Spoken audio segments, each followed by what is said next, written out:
Hello, Notre Dame fans. Welcome in. I am your host, Ashton Pollard. Here this week, the blueandgold.com Notre Dame football show. As you can hear, I still don't have a voice, but I'm here anyways. I will go ahead and introduce my co-host, Mike Singer, and Tim Hyde. Mike, how are you tonight? Doing great. Sorry, a little late show to start on YouTube for live. A little bit of technical difficulties. Ashton, her voice is it's coming along. If you don't like it, I suggest you go kick rocks and just turn our show off. Don't care. Yeah, Ashton's been cutting in. We got a little technical difficulties. She's lagging a little bit, but we're gonna work through it. But yeah, I'm good. Ashton. Tim, doing great. Doing really good. How are you? Good. Yes, like Mike said, I promise you I'm trying to go to the doctor. And for anyone who's frustrated with my voice, you are not more frustrated than I am. So bear with me. But before we get into all of our topics, we have a lot of them. I want to go ahead and plug our $1 deal. It's still happening back from our site move on New Year's. We moved over to On3, and you can get a full year of content from us, football recruiting, basketball, both men's and women's, hockey, baseball. Obviously, basketball just ended, but we're getting into the height of baseball season, and Notre Dame's quite good. So you're going to want to tap into that. You also get message board access with that, which is a lot of our hot takes and updates. And if you want to get those for anyone else, we highly suggest you hop in there on the board. So again, it's $1 for a year. And obviously, if you are watching this on YouTube, go ahead, give us the thumbs up. If you're listening back via podcast, give us a 5-star review.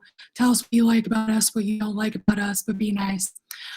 Yeah, that's what I have before we go ahead and get started with our opening segment that we always do. What are you drinking? Tim, go first.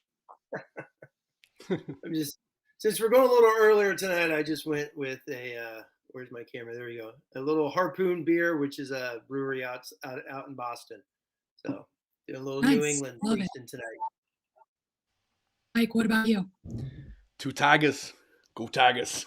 Two Tigers. Indian whiskey. That is awesome. Nice. I'm drinking an old-fashioned. I went out last week and brought Luxardo cherries, which I cannot afford, but I did it anyways. And it's delicious. So thank you to Michael for sending that to all of us. It's very good. Love it. All right. We go ahead. What's up? The spiced rum that Michael sent us, that Malabar, top notch. It's excellent. Yeah. Been sipping on that. It's so good. That is really good. It's really, yes. Awesome. Well, we are going to go ahead. We have a lot of recruiting talk, but we're going to start things off with kind of the hottest name in Notre Dame football right now, maybe besides the quarterback battle, but Kyle Hamilton, the outgoing All-American safety that will participate in the year, I guess, be in the NFL draft in about a month here. April 28th it gets started.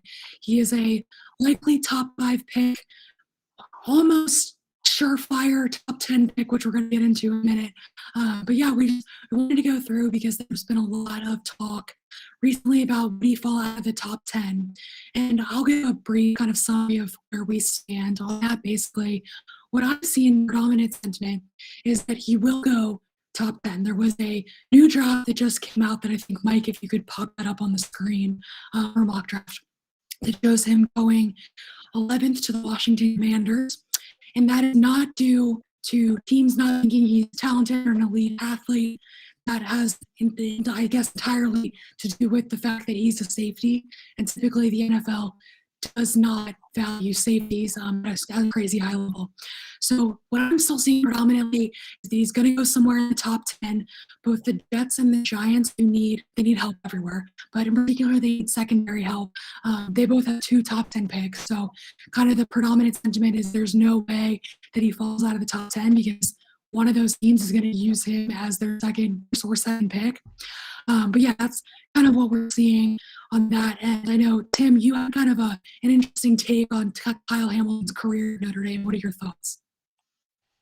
Yeah, I mean, first off, he's an absolute stud. He's, one of the all-time great Notre Damers, no doubt about it. But it just seems it seems like he just got here a couple of days ago and he's gone. It's an interesting career. And that's not the negative. It's just he came and he's gone. It seems so fast. It's almost like, I've used the quote when we've chatted, like, I mean, did we see the best of Kyle Hamilton? Did we?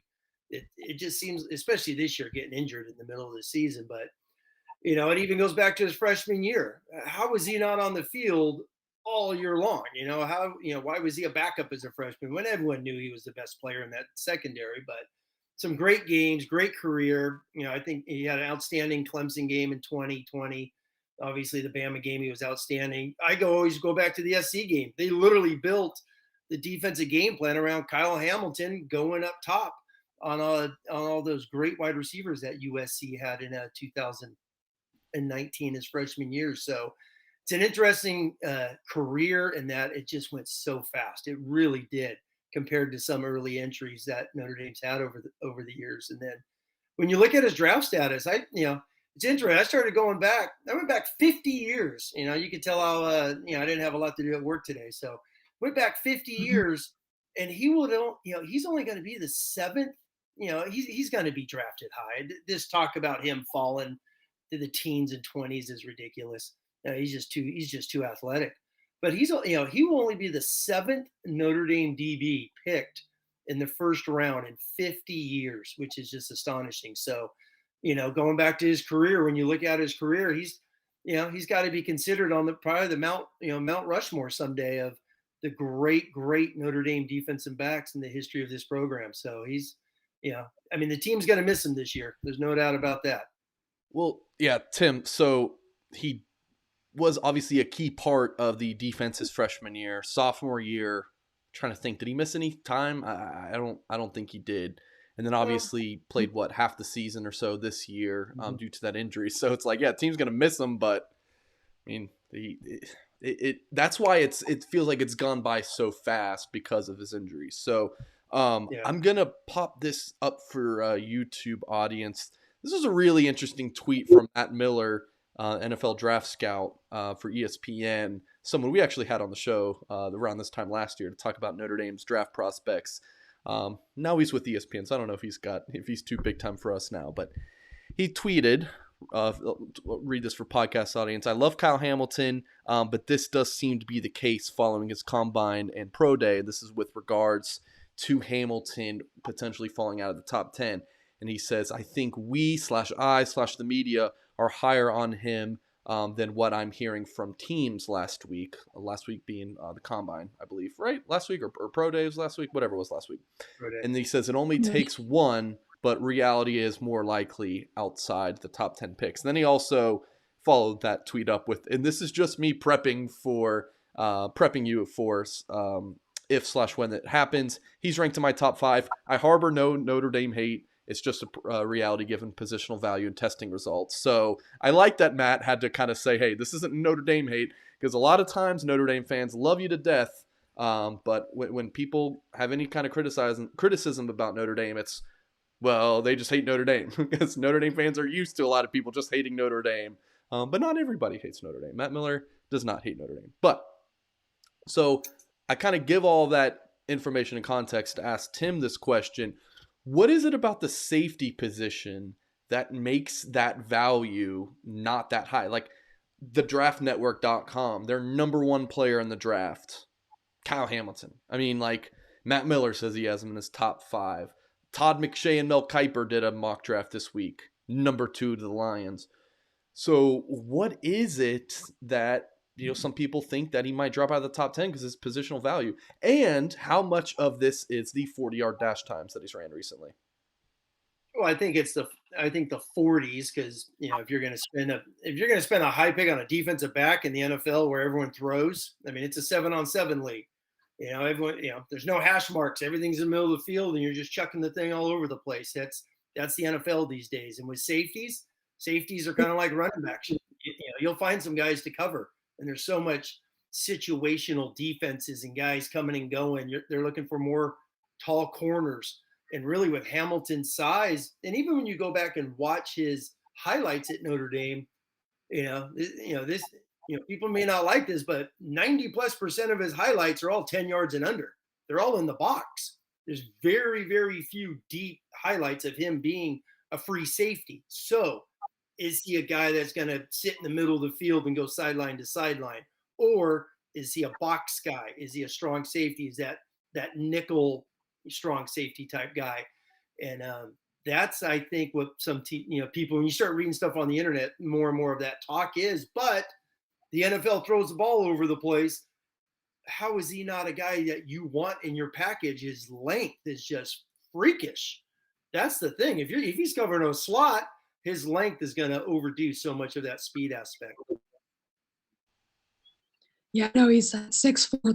That's a rarity at that safety. So we will see what happens there. Unless, Mike, do you have any final comments on Kyle Hamilton, or should we move along?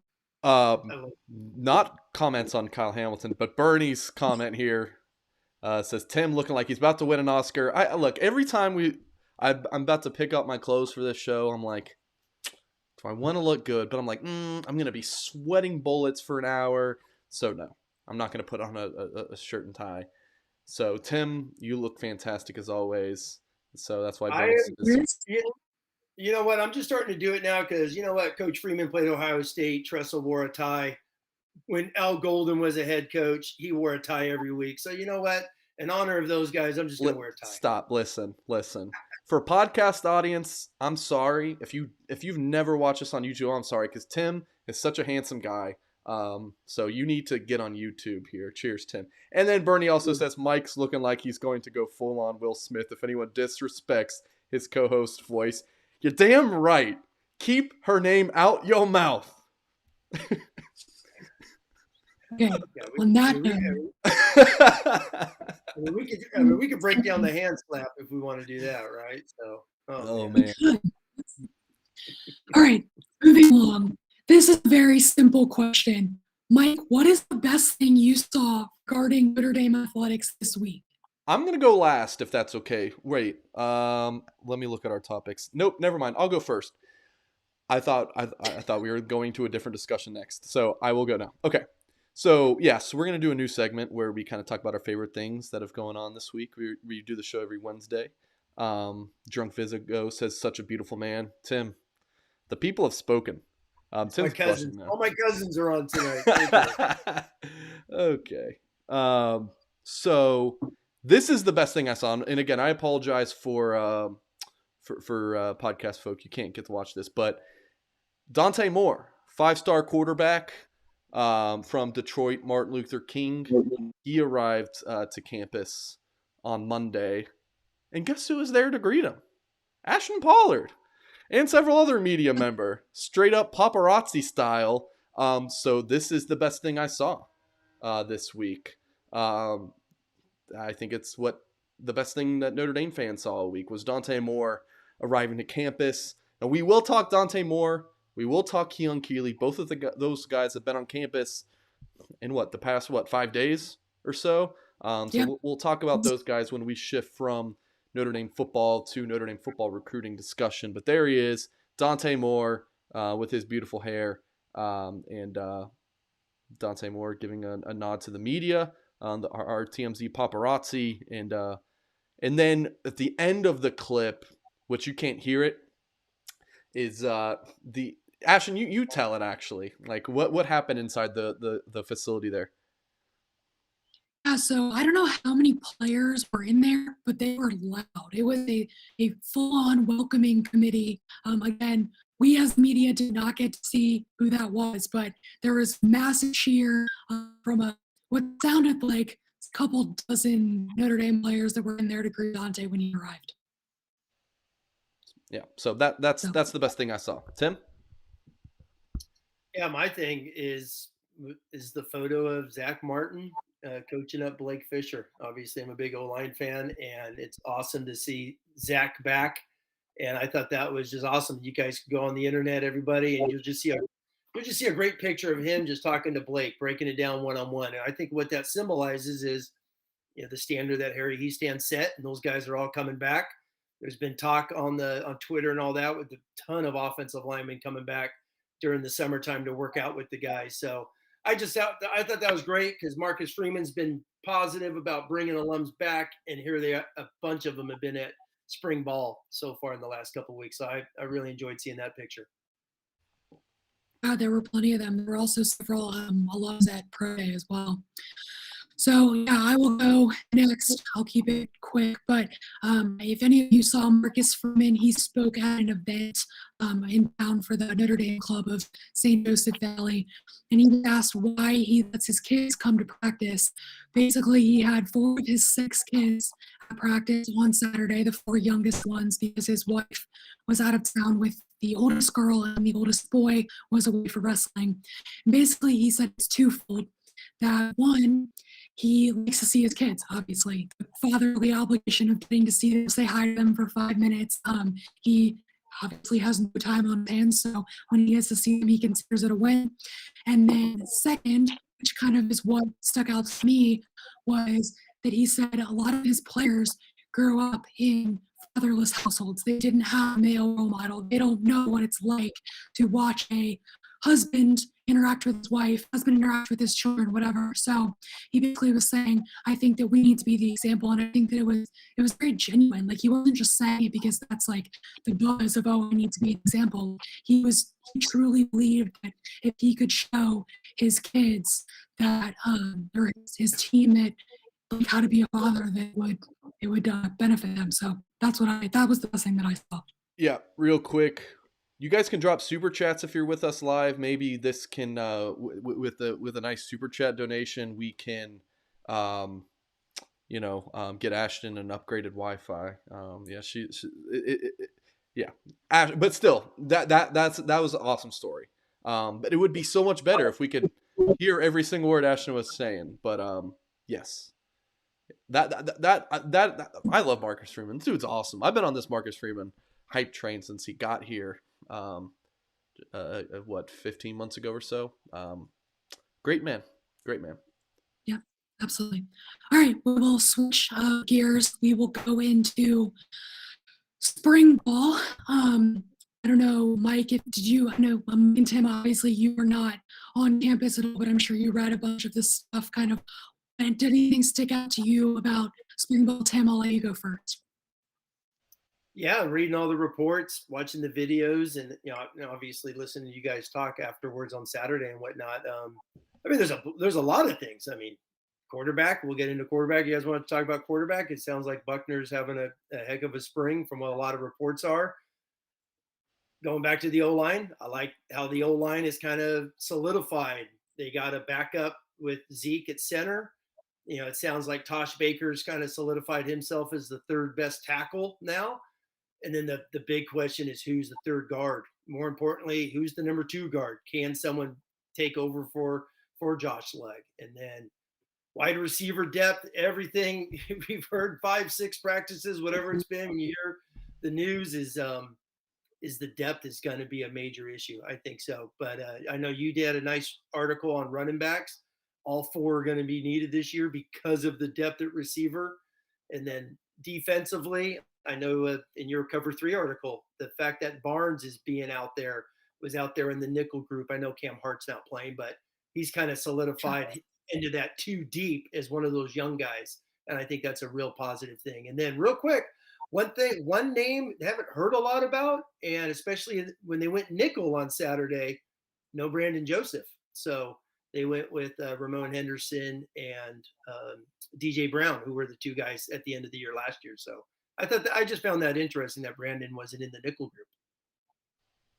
Yeah, for sure. I think you brought up the Cover 3 with Ryan Barnes. He was out there getting first team reps, which I had to do like kind of a double take, look down at my roster, be like, is that actually Ryan Barnes out there? And to your point, he's in there for Cam Hart now. But I mean, he was not super highly recruited. He's a 3-star recruit, so clearly he's impressing. And then running back wise, yeah, that's also what stuck out to me. I think that not only does Kyron need to be replaced at running back, but he needs to be replaced as the slot receiver that he was. He was Notre Dame's like 3rd leading receiver. And Chris Tyree is kind of the obvious one to fill that position. But also Audrey Estime is apparently making a little bit of a push, not necessarily to be full-blown Kyron Williams, but he has better hands than McCullough expected. McCullough said that on Saturday. So I think it's just kind of the depth, or I guess not the depth, but the variety of skills for the running back room is shaping up to be better than eventually expected. Mike, how about you? Any takeaways from what you've read? Yeah, nothing. And I've watched a lot of video that you guys have taken from practices, 2 media viewings so far. The very first practice, and then this past Saturday. Then we'll also have 3 or 4 of Blue and Gold staff members um, had practice on Saturday. You guys get stretching in the first 5 periods. I mean, our staff is falling apart right now. I've been sick all month. My voice is finally back, but I've been under the weather all month. Ashton's had her voice issues. Todd Burlage has a lung issue right now. You know, Patrick was just at a funeral. Like it's just crap is just always happening. Thankfully, Tim Hyde has a beautiful, healthy toddler. You know, crawling, running around. So glad everything's good on Tim's end. But yeah, so we'll have a lot of good coverage on Saturday. So we'll have YouTube content and plenty of written stuff at blueandgold.com. Dollar for year premium access. But yes, biggest 2 things, nothing I haven't already discussed at length. Steve Angeli obviously has looked pretty good. Tim likes to text me and be like, Mike, I mean, yeah, it was a great throw he had against the 4th string. But and then, you know, I definitely don't throw up a middle finger at Tim when he does that. Definitely, that's not me at all. And then I would say the offensive line. Like, I think the offensive line, you know, even with Patterson out, I think you got to feel really good about that unit. With Harry Heastan leading it, the dude's a legend. Zeke Correll filling in for Patterson right now. So it's experience of a backup as you're going to find. And then Joe Alt leading the left side, something that I thought Harry should do. Tim thought that it should be Blake Fisher. You know, I guess your idol, Tim, sides with me here. I bet Harry Heastan thinks the world of Steve Angeli too, but you know, Well, what do I you know know? what? When Ashton, I think he's going to be speaking next week, and I mean that's going to be the rumors that have been out there and whatnot. Is they actually thought about what were they going to do, and it sounds like they went with the experience. And one of the things we haven't talked about this was Alt and Christophic kind of merged together, and it sounds like they kept that left side intact because they played so much together. And I remember going back to one of the Christophic articles that Blue and Gold did, where Andrew talked about the communication, how that was just how Joe Alt was just like the best communicator out there. And it sounds like they kind of kept those guys intact, which is awesome, is what it is, because that's such a big part of the O line. And then, hey, Fisher's so good he could play anywhere, so they didn't want to spoil Joe Alt, make him have to think too much, where they said it's easier for Fisher to obviously play multiple spots with his talent, of course, Mike. Yeah, and then someone asked in here, any update on Joe Wilkins? Nothing since Saturday. If you aren't aware, Joe Wilkins obviously had an MCL issue last fall. He was back practicing kind of full strength and tweaked something at practice on Saturday, but Freeman basically said it's nothing to worry about. There's no update since that update on Saturday to answer that question. And then as far as Xavier Watts goes, I haven't seen anything out of the ordinary. Nothing has stuck out to me. I mean, is he playing? Like, is he getting, like, do you see him much first team reps, Ashton? No, he's not. No, he's not really getting first team reps. I didn't see. I was paying more attention to the linebackers because we had a lot of questions about that, but I didn't see very much of Watts. I mean, he was there, he was dressed and whatnot. Like it was more, I want to say, third team with maybe Jalen Snead, if that, quote me on that. But no, Watts is not getting first team reps. Man, the very first recruiting class I covered for Notre Dame was the 2020 cycle. And I remember thinking this receiver class is going to be so good. You got Jordan Johnson, the 5-star, who, when I went to see him in person, I was like, he scored a couple touchdowns in that game on 2 touches. Like, they blew the team out and like looked like the real deal. Love watching him in warm-ups. And then the second time I saw him, actually, no, that was the second time. The first time I saw him, he ran a 4.7 on a laser, and everyone lost their minds because he was supposed to be a speed demon. And that was like a laser time, though. I was like, dude's still really fast, but there's still a little bit in me. And I was like, I don't think this dude's a 5-star at all. Little did I know through a couple of years of his playing career, is more like a high 3-star. I mean, didn't play at Notre Dame his freshman year, maybe 10 snaps, and then UCF didn't play at all. So, I mean, he's kind of on a bust trajectory. So we're hoping that he can, turn things around at UCF down in Orlando. Jay Brunell transfers to Yale, I want to say. Tim, is he up in your neck of the woods? Yeah. Yale. He went to Yale, right? Yeah. And Xavier Yeah. Watts, now third team linebacker / safety, whatever he's playing on defense right now. It's just like, man, a lot of blame towards Dell Alexander, but I mean, at the time, we all thought that was a really good receiver class. Just shows that you just never know. You just don't. As much as we try to know, Tim, like as a football coach, right? You like to think you kind of figure things out, but you just don't know, especially in recruiting, right? Oh gosh, yeah. I mean, recruit. I mean, you can write novels on all the guys. There's nothing better than going back 10 years, 5 years, seeing what they do. We're talking NFL draft. How much fun is it going back to the NFL draft, seeing first round guys, and you don't even know half of them. You never heard of these guys because they just disappear. So recruiting's a crapshoot, but it's fun to follow because it is the lifeblood of each and every team. But for some reason, Notre Dame's had a few, especially those wide receiver spots, just drift away lately. That's a good segue into the recruiting portion of tonight. So I can really just turn this over to Mike. Mike, we'll start with Notre Dame commit Keon Keeley was on campus last weekend. Kind of what are you hearing out of that visit and what's next for him? Yeah, let's talk some recruiting. All right, star of the show time, Mike Singer. Here we go. I'm kidding. Yeah, Keon Keeley, huge visit. This was his, let's see, according to his On3 profile, his third visit to Notre Dame, which now ties Florida. He's been to Florida 3 times as well, twice since he committed to Notre Dame. So pretty big visit. Last time he had been to Notre Dame was last October for the North Carolina game. So a pretty big deal to get Mr. Keeley, the 5-star, number 7 player in the country, per the On3 consensus, back on campus. I haven't been able to catch up with Keon yet because he is on spring break, and he was at a water park the other day. Let the kid have fun. What Ashton's sitting there, Ashton and Tim are thinking, what must it be like to be at a water park in March? But yeah, when you're in Florida, you get to have those liberties. But yeah, by all accounts, though, visit went extremely well. The only I think if he were to flip from Notre Dame, the 3 schools I would even have as possibilities would be Florida, Alabama, Ohio State. Right now, I am really thinking that Ohio State might be the only school to keep an eye on. But if that kid's going to land somewhere in the Midwest, it's going to be Notre Dame. I think it's going to be Notre Dame.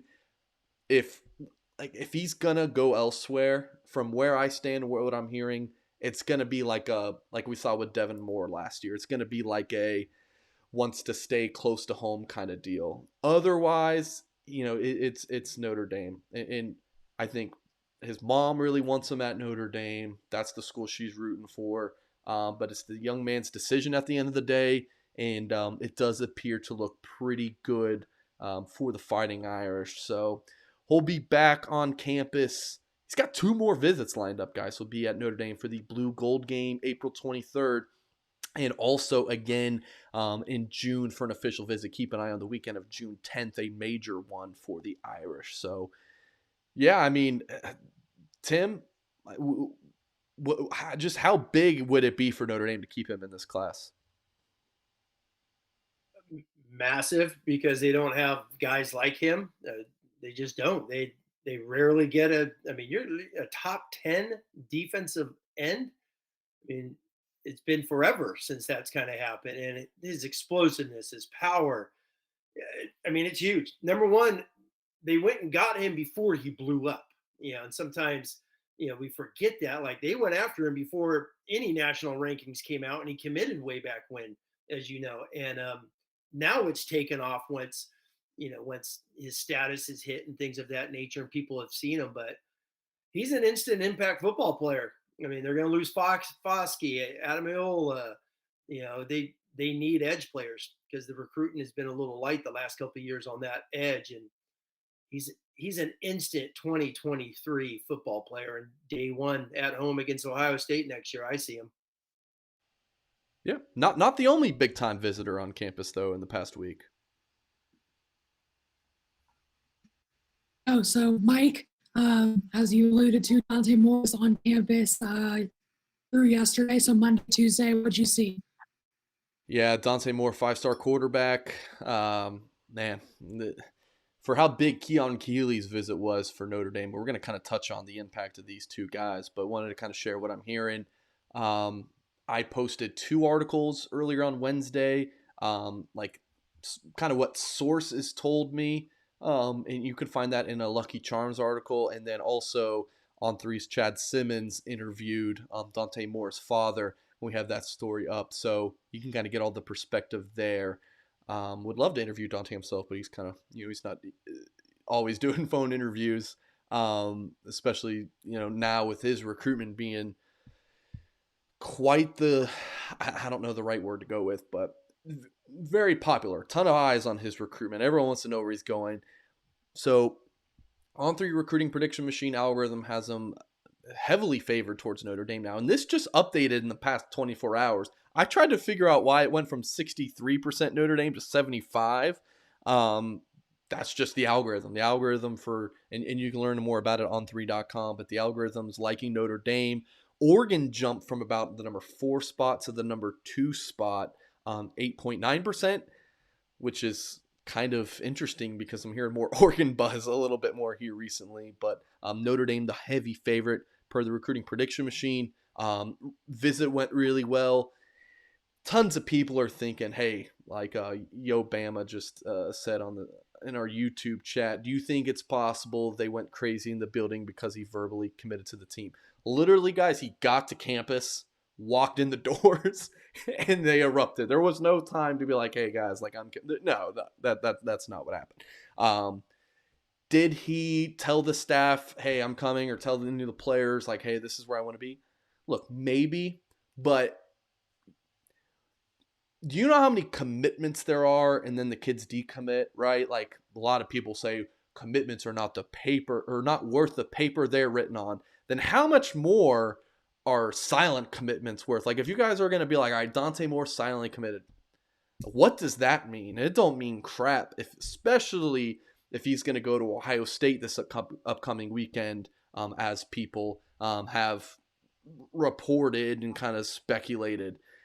How much does that mean if he goes to Oregon again? Or what does that mean if he takes 5 official visits? So kind of where I'm at, guys, with Dante Moore is if he decides here in the next few weeks, I think you feel really good about Notre Dame's chances. If he takes a few official visits, maybe all 5, and this thing stretches into the summer, you still feel good. At least I would. With the information I have now, but you're not as confident. So that's kind of where I'm standing now. And then Tim, pop on some highlights here for YouTube. This is video I took from a recent Pylon 7-on-7 tournament. I mean, just what do you see on tape when you watch Dante Moore? Well, we've talked about this the last couple of months. For me, it's the release. I love the way he holds the ball. I love the way his placement of the ball where he throws. He's so quick. Look at that throw right there. There's no wasted movement. He's turning. He's good, and it's easy to say, but quick release, outstanding accuracy. He throws the ball on point. Especially what you were down. Didn't you see him in the Atlanta one? Was it? Yep, this is it. Yep, this is it, Tim. Gotcha. And they're all in hoodies. I remember you telling me how cold it was down there. So, which is wild. But his accuracy, it's on point. I mean, Notre Dame hasn't had a guy like this in a long time. Throw passes like this guy. He's a biggie. He's a biggie. I mean, we can sit here and talk till we're blue in the face, and and if he is still shopping around, and you hate to use the word shop around, but if he's still looking around, I don't know. Maybe I'm still old school in that Notre Dame. They used to get 3/4 of their commits during the banquet weekend in December. So. Alabama only has 2 commits right now, and people are freaking out at Notre Dame. It's like Alabama's got 2 commits. It's like it's still only March, so let a little of this process play out. He is a premier football player. He is looking around. The Oregon stuff's interesting just because they've lost out on a couple guys that they've offered. So that would be interesting. But at the end of the day, he's a Midwest guy, and I keep going back. Marcus Freeman was hired because he's a recruiter. Well, here's a guy a couple hours away from you. They got to close the deal on Dante Moore. He's got to be his quarterback in his first class. That's my opinion on this whole thing. Yeah, couple. So when you say couple, I think 2. Detroit ain't no 2 hours from South Bend. If it were, I'd be sending Ashton there every other weekend to go report on Dante Moore. The other thing is, oh man, I'll kind of segue into our next topic here, and I'll ask this to Tim. If Notre Dame is able to sign both Dante Moore and Keon Keeley, I'm really curious for your opinion on this as someone who's followed Notre Dame or as long as you have. And man, do I wish Lou Emoji were here so I could ask him this. Has Notre Dame ever signed a duo like that talented? Like we're talking those two. Keon Keeley, 5-star defensive end. Dante Moore, 5-star quarterback. Like, has Notre Dame ever been able to sign 2 players like that highly touted in the same class? Go back to Lou Holtz. You gotta have to go way back when, during the Holtz years. You look at it as guys coming in. It's Jimmy. I mean, you just start looking at the 5-stars. Jimmy Clausen, the best lineman that was with him, I think, was Ian Williams, who is ranked in the mid 200s. Dane Chris didn't have anybody. He was a 5-star. Gunnar Kiel didn't have it. I mean, you literally got to go back to Ron Paulus and Rick Meyer, who were the number 1 quarterbacks in the country, National Players of the Year in 89 and 93. And they each had 5-star defensive linemen come their way as well. Back then, everyone felt, back then it was the USA Today All-American, Parade All-Americans, and Notre Dame would clean house back then. So it's way back to that era when you're looking at guys like this. Now, in the same class, NFL draft, I found this interesting where, Brady Quinn wasn't a 5-star, but he was a 4-star, highly recruited, first-round draft pick. And then that's the year Notre Dame got Victor Abiamiri, who was a 5-star, which, Lou Emoji would be talking about the White Whales. We mentioned how he was the first one in 20 years to be a 5-star DN. And they also had Trevor Laws in that group. Trevor and Victor Abiamiri were both second-round draft choices. So that's the last time I found where guys in the NFL were that highly ranked, being D lineman and quarterback. So Dante, Keon, it's a testament to Marcus Freeman that they're in this.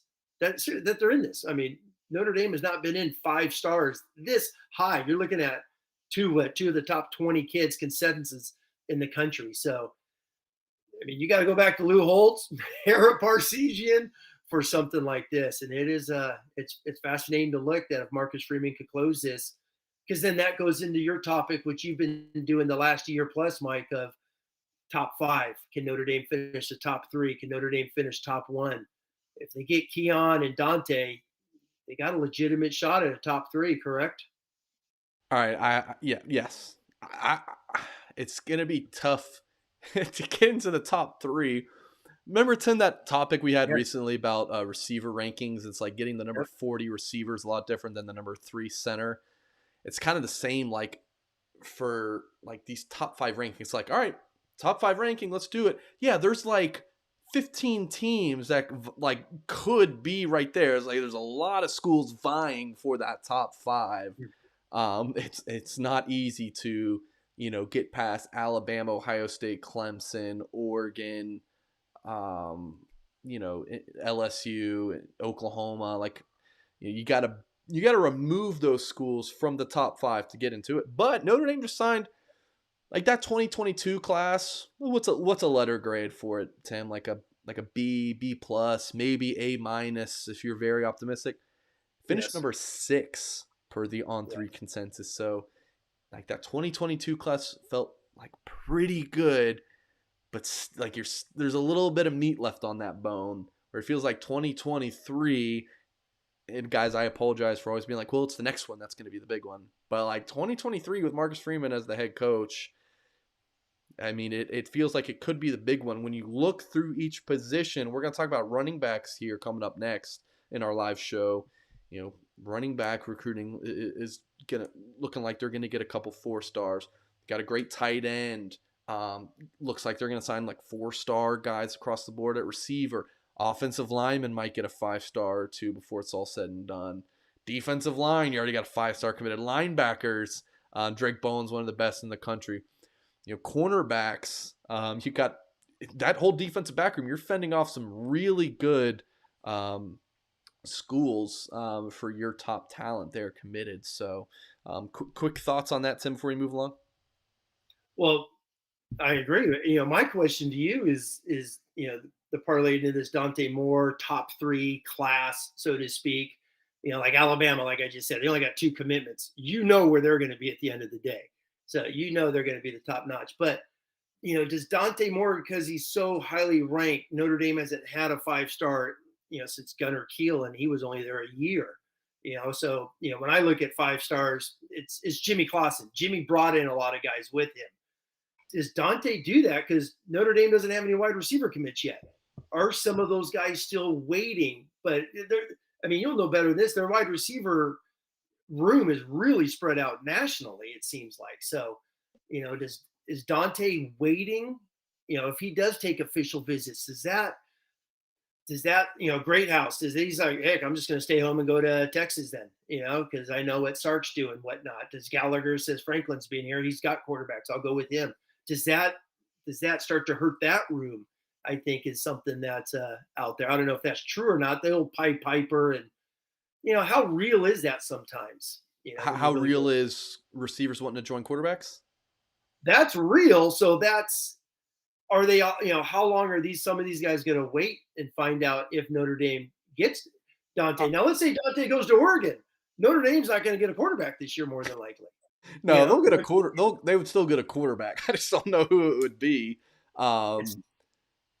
Look, I am of the opinion that kids go where they want to go. Like, if Dante commits to Notre Dame, yes, he will recruit for the Irish. Blake Fisher, like when we talk about these faces of the class, like if Dante commits, he's immediately the face of the class. Like, sorry, Drake Bowen, who is right now, like, Dante just becomes it. Like, he's a 5-star quarterback. Drake Bowen is a solid Robin to that Batman, though. Like Blake Fisher, though, 5-star offensive tackle in the 2021 class. Man, he was aggressive as a recruiter. He would get like pissed if kids weren't going to know. Like he was like very active and aggressive in it. Like Dante, though, like I think he'll be a little bit more chill about it. But at the end of the day, even Rocco Spindler, who was best buddies with Blake Fisher, he didn't pick Notre Dame like because of Blake Fisher. I don't even think Blake Fisher's in his top 5 reasons. I would say the same for Dante Moore. And if you're a receiver, maybe it's more like a top 3 reason, like you're coming in with a 5-star quarterback. But I mean, then we can have the discussion about when would Dante Moore even play. So, you know, it might not be until your 3rd year that you would even catch passes in a game from Dante Moore potentially. You know, who knows? So I don't buy a whole lot into, well, if Dante Moore commits, dominoes are going to fall for the rest of the class. They're all going to want to play with Dante. I don't buy into that, because kids at the end of the day choose where they want to go. I agree with that. I definitely agree with that. You know, it's going to be more of some of the guys he may know already, because the receiver class is kind of spread out. I mean, they're down in Texas recruiting. He's buddies with Carnell Tate. They visited Notre Dame a couple times together. I don't know if that's a difference maker, because then you look at Ohio State's quarterbacks and who they have, and it's darn good. So, well, I'll tell you what, if Dante signs and he doesn't play until his 3rd year, number one, that's not going to happen. So he will play early. I'll put $2 on that. I mean, I'll bet $1 that he will, and that'll cover a year of premium access at blueandgold.com. So yes, but the discussion of when would Dante Moore play, that is one that we will have if he commits, and I am excited to have that conversation with you, Tim. That'll be fun. Oh, yes, yes. That will be definitely a fun night. That would be hilarious. I can't wait for that. All right, moving into our middle topics. So 2023, sticking with that recruiting class, we're going to talk running back. So Notre Dame has one committed right now in Cedric Ervin. They're looking at taking another one. According to On3 right now, Jayden Lamarr is trending in Notre Dame's direction. Mike, would you like to commit? I mean, not commit. Would you like to comment on Cedric Ervin and where Notre Dame stands with Lamarr right now? Yeah, I'm going to go ahead and announce my commitment to blueandgold.com. Teasing you, Ashton. Yeah, so I'll kind of give the quick rundown of running back recruiting, and then I want Tim. This is like running back recruiting to me is not super fascinating right now, but it is to Tim. It's kind of cut and dry for me. You got Cedric Ervin committed. Solid player, really nice offer list. Alabama, Georgia, Penn State, Michigan, many others. So, he's committed to Notre Dame. You got Jeremiah Love on the board, visited Notre Dame on St. Patrick's Day. Definitely a player to keep an eye on. I heard really good things about where Notre Dame stands for him coming out of his visit. And then you got Jayden Lamarr, who Ashton just mentioned about that. On 3 as I'm leaning towards Notre Dame, 95.6%. In large part due to that. For YouTube audience, you see that prediction on the screen that I put in a couple weeks ago. So that's a big reason why the RPM has him trending so hard towards Notre Dame. You got 2 running back spots in this class. Ervin's already committed. Who's next? If Lamarr commits next, then it's kind of like, what do they do about Jeremiah Love? I think that'll kind of be like a let things play out situation. You never know. Jeremiah Love is too good to not continue recruiting, in my opinion. See the On3 consensus lists him as the number 342 player in the country, the number 24 running back. On3's own rankings, which make up 25% of that consensus ranking, number 127 player and nationally number 5 running back. So that's kind of the rundown of running back recruiting. I think the Irish look great for all these guys, of course, including Ervin, who's committed. Tim, what made you so interested to discuss this topic? Well, number one, yeah. What I do not, how is Notre Dame not in national? I find running back recruiting interesting because Notre Dame is known as 2 things: producing tight ends and producing O-line. And where are the running backs to run behind these guys? If you're a national running back, how do you not want to go play behind Notre Dame, who are monsters up front? NFL's loaded with these guys. And it is the most fascinating, puzzling dynamic, I think, in recruiting is running back recruiting. Now, I know a lot of the premier ones, Notre Dame has not gotten those, and they've gotten them on campus. They've been visited. They've been in the final 2 or 3. This past year they almost got a couple. Obviously, we could have a drink and talk about the Will Shipley episodes that went on with Will. We went so long without mentioning Will Shipley, and Tim just did it. Well, I'll tell you what, we're going to see him in a couple months, so get ready.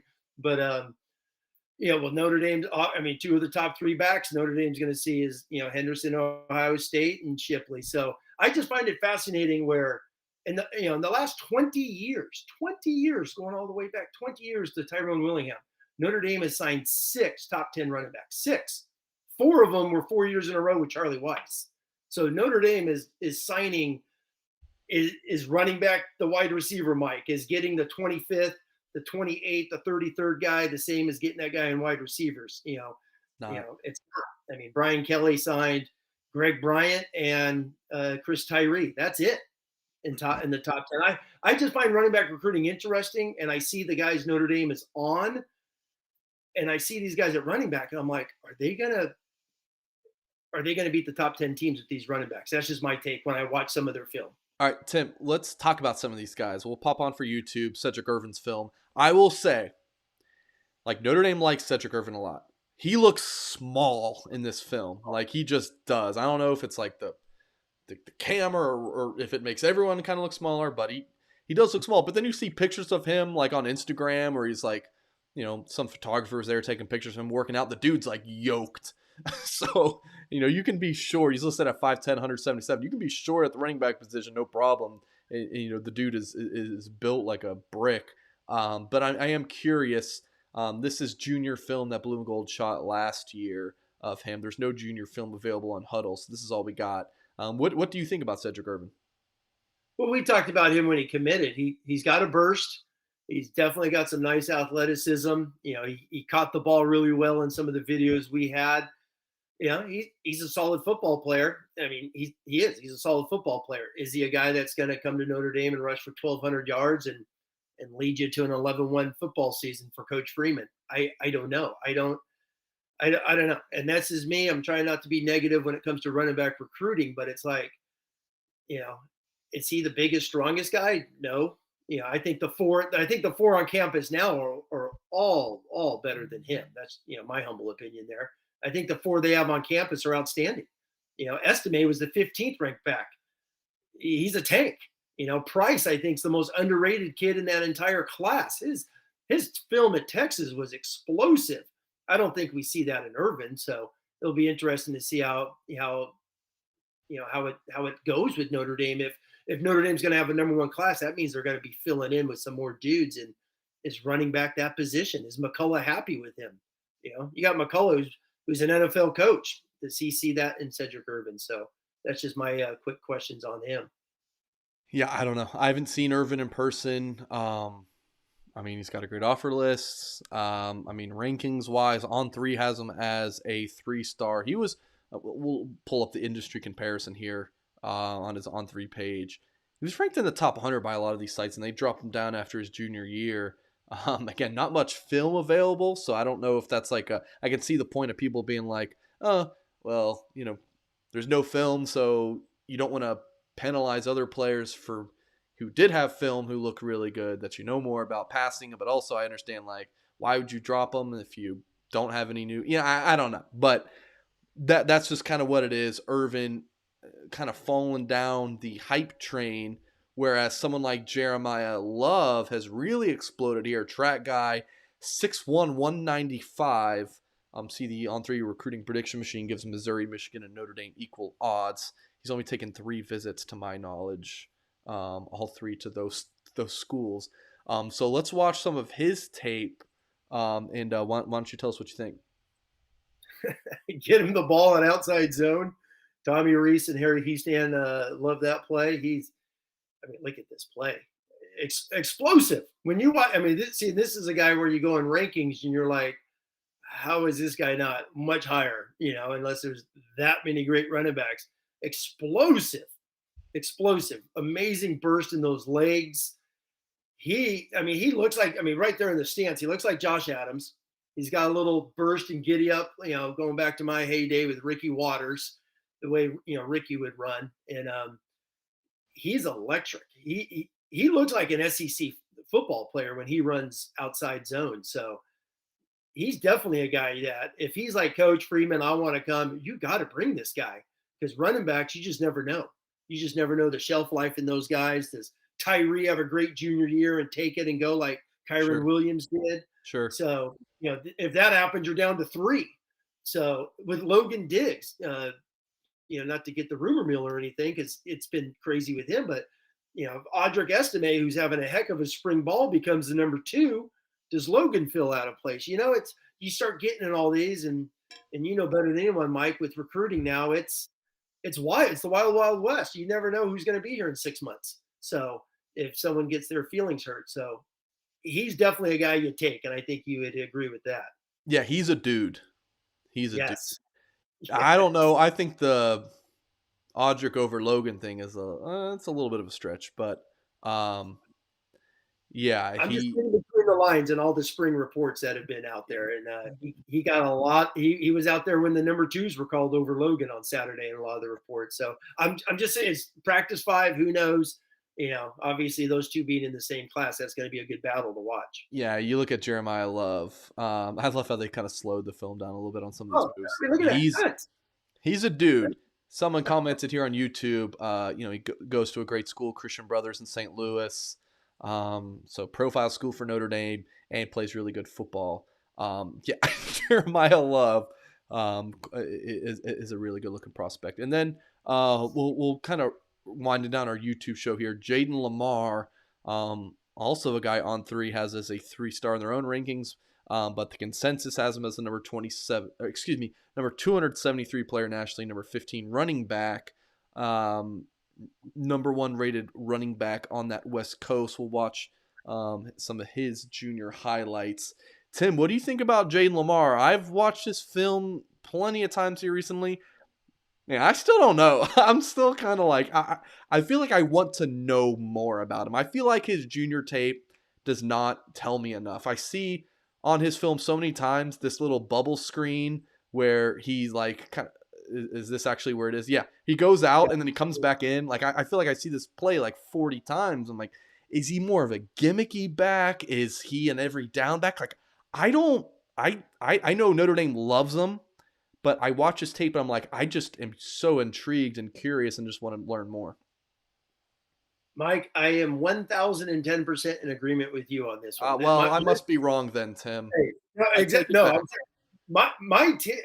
that's funny because you and I have not talked about him, and my take is here's the screen again, exactly like yours. Like, I would love to know more. I know, I mean, your reporting on him is Notre Dame loves him, and it sounds like he loves Notre Dame. And what's the level of competition?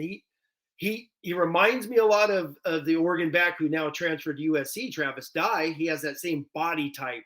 Or it seems like Oregon has had a dozen of these guys over the years. And